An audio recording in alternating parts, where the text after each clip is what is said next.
Vamos a ver primero el tema de nematodos 2. Gracias. Vamos a ver primero el tema de nematodos 2 y luego ya con mi compañero van a ver el tema de nematodos 1. Entonces, en esta primera parte vamos a ver lo que viene a ser los nematodos, pero de un tipo en específico que vienen a ser las uncinarias. Entonces, lo vamos acá a recalcar lo más importante que ustedes tienen que llevarse acerca de las uncinarias. ¿Ok? Bueno, comenzamos. Entonces, a ver. ¿Se ve la pantalla? ¿Sí, no? Ya, listo. Vamos a ver ahora ahorita acerca de lo que viene a ser las generalidades, el ciclo de vida, la patogenia, diagnóstico, prevención y también una parte de tratamiento, pero de manera muy leve. Vamos a hacer hincapié sobre todo en el ciclo de vida, las generalidades y la patogenia. Bueno, en primer lugar, las uncinarias. Las uncinarias, como ustedes saben, son un tipo de gusanos que forman parte de los nemátodos y obviamente estos son unos gusanos geohelmintos. ¿Geohelmintos qué significa? Significa que son gusanos que se encuentran en la tierra.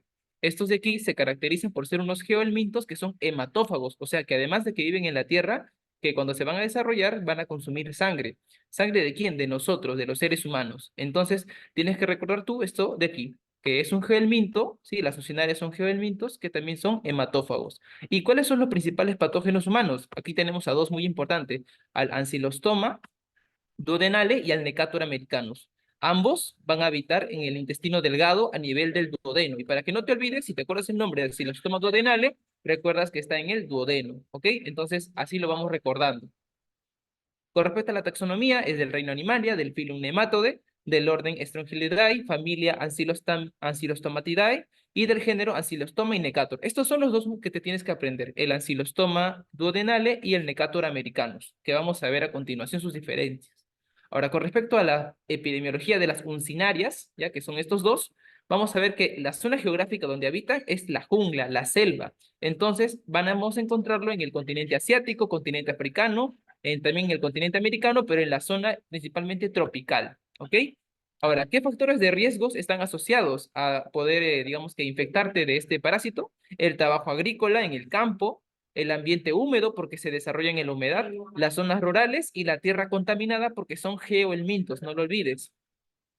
Con respecto a la población vulnerable, ¿quiénes son los que son susceptibles a enfermarse de uncinariasis? Vienen a ser las personas que viven justamente en zonas endémicas, en zonas tropicales, y también las personas que tienen situación de pobreza, poblaciones subdesarrolladas. ¿Ok?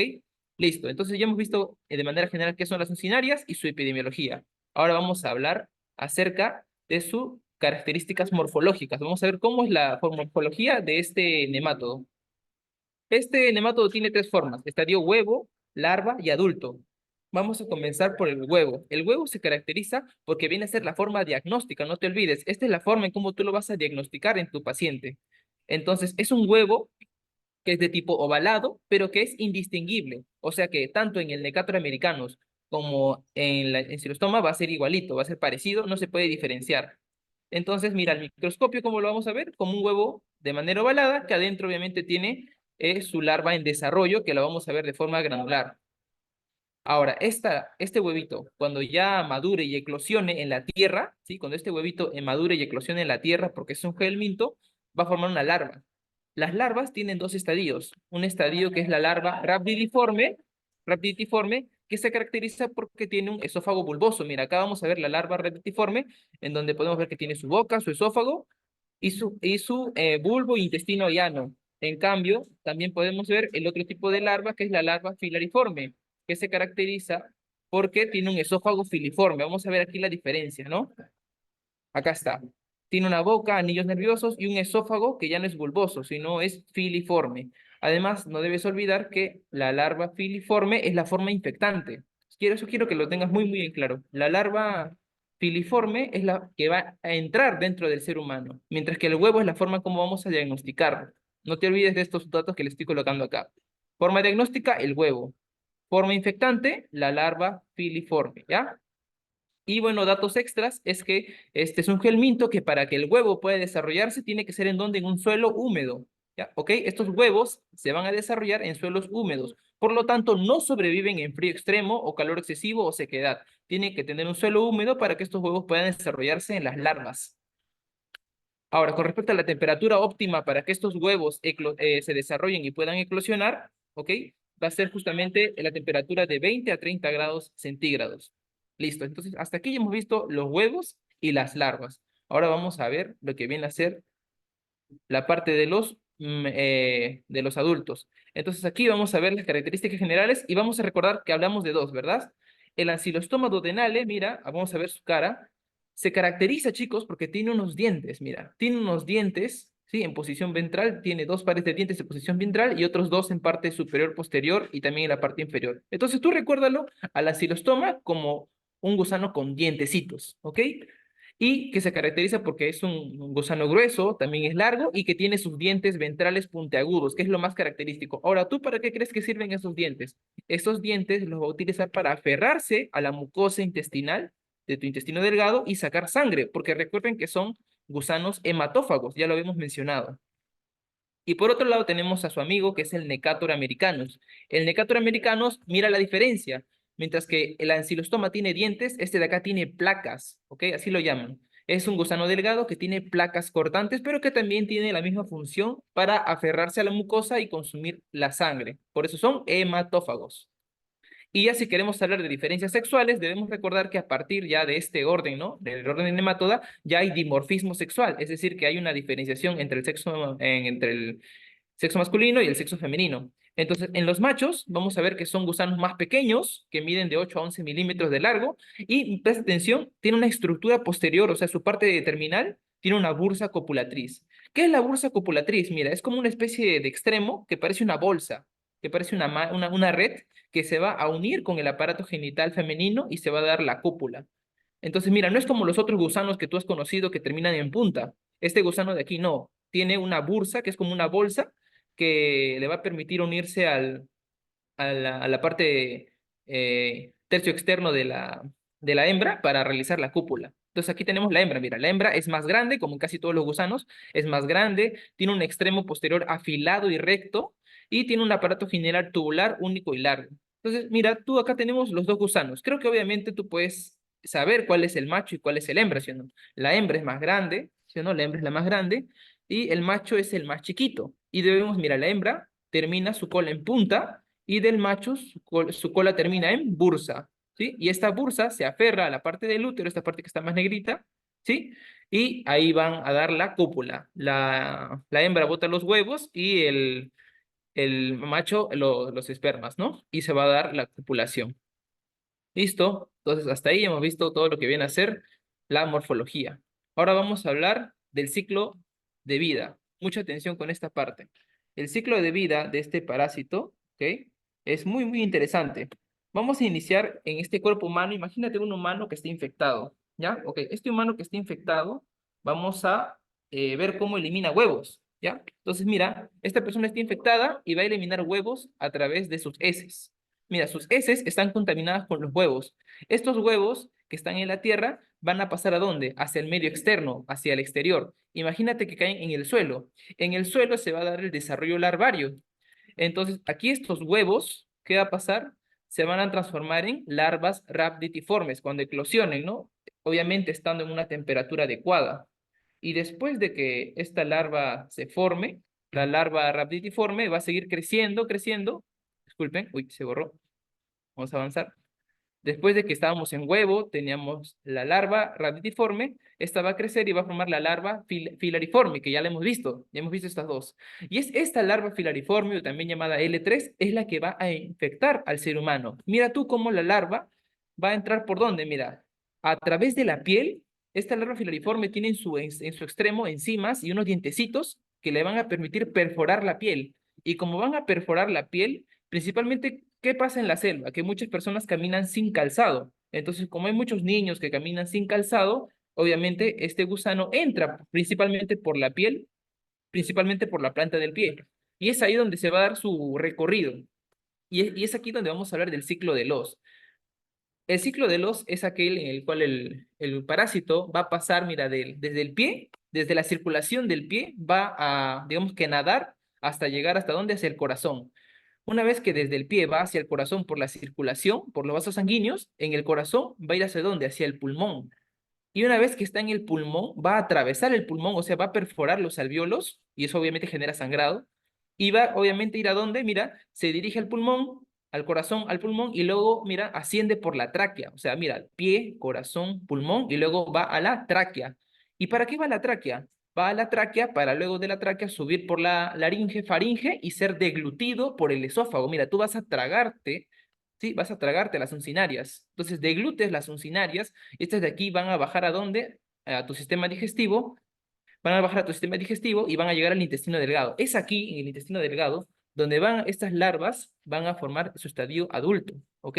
Entonces, es su estadio adulto, una vez ya en el intestino delgado, estos adultos se van a aferrar a la mucosa intestinal y justamente van a generar sangrado, ¿ok? Van a generar sangrado. Por eso recordemos que son geohelmintos hematófagos las uncinarias, ¿ok? Y aquí les he dejado un resumen de todo lo que hemos explicado en pasitos, ¿ok?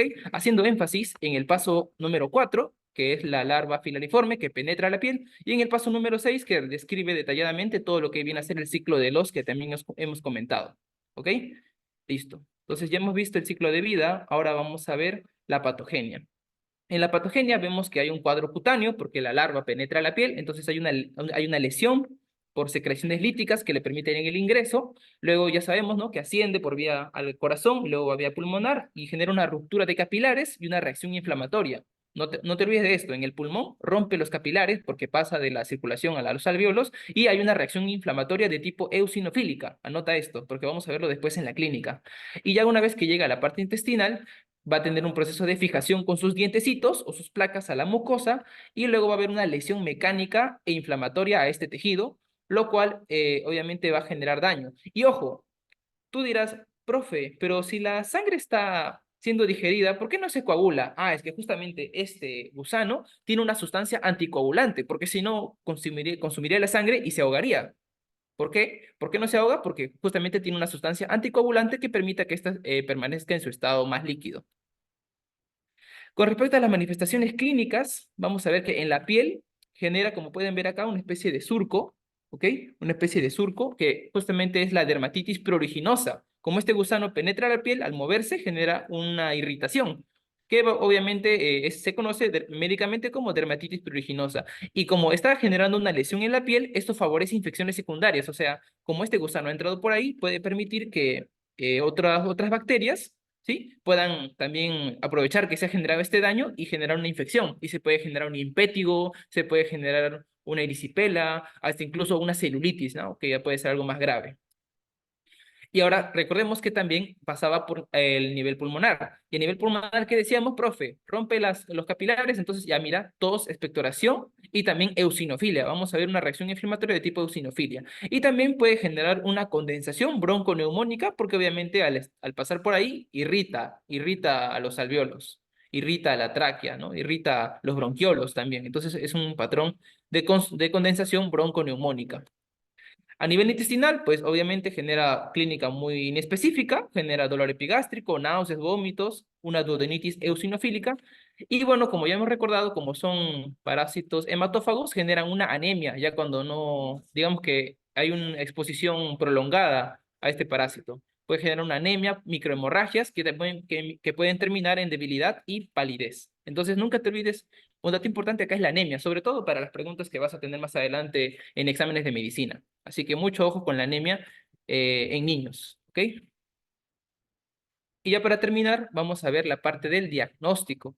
¿Cómo diagnosticamos las uncinarias? Pues con exámenes en heces, ¿sí? El examen coprológico. Entonces, lo que tenemos que hacer es recoger las muestras de heces de nuestros pacientes y vamos a detectar los huevos, o también se puede hacer un test de sangre oculta en heces que se llama Tevenon. Entonces, ¿en qué consiste ese procedimiento? Obviamente en ver los huevos, la detección de huevos en heces, y el test de sangre para ver la sangre oculta en las heces. También otros procedimientos que pueden haber es los métodos moleculares, y aquí tenemos los frasquitos de PCR, ¿no?, para detectar moléculas del parásito. O también, no es muy usado, pero lo coloco, también se hace cultivos para identificar las larvas, cultivos en agar o mezclas con tierra arenosa, pero no es algo muy frecuente. Mayormente lo resolvemos acá, en examen de heces y métodos moleculares, ¿ok? Con respecto al tratamiento, los parásitos vamos a tratarlos, en este caso las uncinarias, con un antiparasitario. En este caso va a ser el albendazol. Ahí les dejo la dosis, ahorita no es de mucha importancia, pero se los dejo ahí, 400 miligramos cada 12 horas por 3 días, o también pamoato de pirantel. Pero recordemos que no solamente tenemos que tratar al antiparasitario, perdón, al parásito, tenemos que tratar también a la anemia que genera este parásito, y lo vamos a tratar ¿con qué? Con sulfato ferroso, ¿ok? 300 miligramos cada 24 horas. Y con respecto a la prevención, y esto es muy, muy importante, ¿cómo podemos prevenir este parásito? Obviamente con salubridad. Salubridad con respecto al...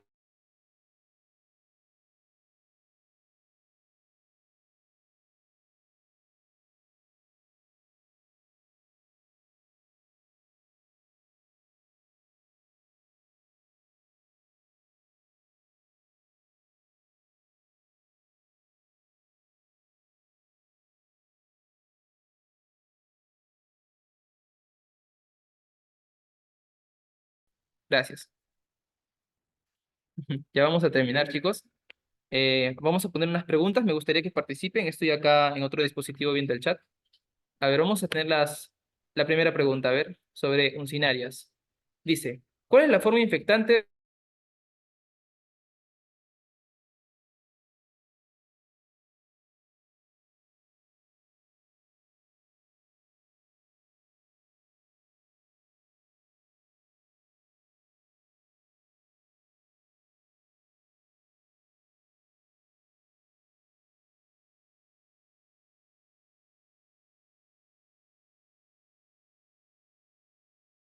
maduran en forma adulta? Vamos, ¿en dónde maduran a gusanos adultos? ¿En dónde? En el intestino delgado, ¿sí o no? Muy bien. Una pregunta más. ¿Cuál es la característica morfológica distintiva del adulto del ancilostoma duodenale? Acuérdate, ¿cuál es la cara del ancilostoma duodenale? ¿Qué tiene? Tiene tres labios, tiene extremidad posterior en espiral. Muy bien. ¿Y por qué se caracteriza? Porque tiene dos pares de dientes curvados ventrales en la cápsula bucal. ¿Ok? Eso no te olvides. El ancilostoma duodenale tiene dos pares de dientes ventrales curvados en la cápsula bucal y el Necator americanus tiene dos placas cortantes en la cápsula bucal. ¿Ok? Listo. Y ya para terminar todo este repasito, acá les dejo un caso clínico tipo pregunta examen de medicina. Vamos a resolverlo rápidamente, ¿ok? Tenemos un niño, recuerden que en los niños es muy frecuente las enfermedades parasitarias, un niño de 7 años, procedente de zona rural y cálida de la selva alta. Es llevado a un centro de salud porque, mira, tiene una palidez progresiva. ¿Por qué creen que esté pálido? Pues obviamente por la anemia o eso es lo que podríamos sospechar, ¿no? Además tiene tos con esputo sanguinolento, tiene dolor abdominal intermitente, al examen físico tiene conjuntivas pálidas, aquí está lo importante, mira, surcos eritematosos pruriginosos en las plantas de los pies, o sea, hay surcos, hay lesiones, hay una dermatitis pruriginosa en las plantas de los pies y además también tiene un soplo sistólico suave. Esto tal vez por la ocupación de algo, ¿no? En este caso gusanos a nivel cardíaco. Se realiza examen parasitológico, mira, le hacen un examen de heces observándose huevos ovalados con blastómeros en su interior. En el estudio del parásito adulto, se aprecia una cápsula bucal. Mira, nos están diciendo qué ven en la cara. Van a ver dos pares de dientes ventrales prominentes. Entonces te están preguntando, ¿cuál es el agente etiológico más probable? Pues por toda la clínica de anemia, tos con esputo y sanguinolento, ¿no? Que nos hace cuenta de un ciclo de los y las lesiones pruriginosas en la planta del pie, pensamos en las uncinarias. Entonces descartamos Tichura, descartamos Ascaris y nos quedamos con Necator americanus y con Ancylostoma duodenale. Solo nos quedamos con A y B. ¿Cuál será la respuesta, chicos? ¿Necator americanus o Ancylostoma duodenale? Muy bien. Entonces, teniendo en cuenta, como nos dicen que este parásito adulto tiene en su cara dos pares de dientes ventrales prominentes en la cápsula bucal, pues obviamente sería un ancilostoma duodenale. Y esa sería la respuesta, chicos. Si nos dijeran dos pares de placas, bueno, un par de placas, disculpen, un par de placas en la cavidad bucal, pues sería necator. En este caso, la respuesta sería la B. Y listo, chicos, pues eso ha sido la clase del día de hoy. Lo he tratado de hacer bastante resumida y poniendo los puntos más importantes que les pueden preguntar. Espero que les haya gustado y nos vemos en otra oportunidad. ¿O alguna pregunta?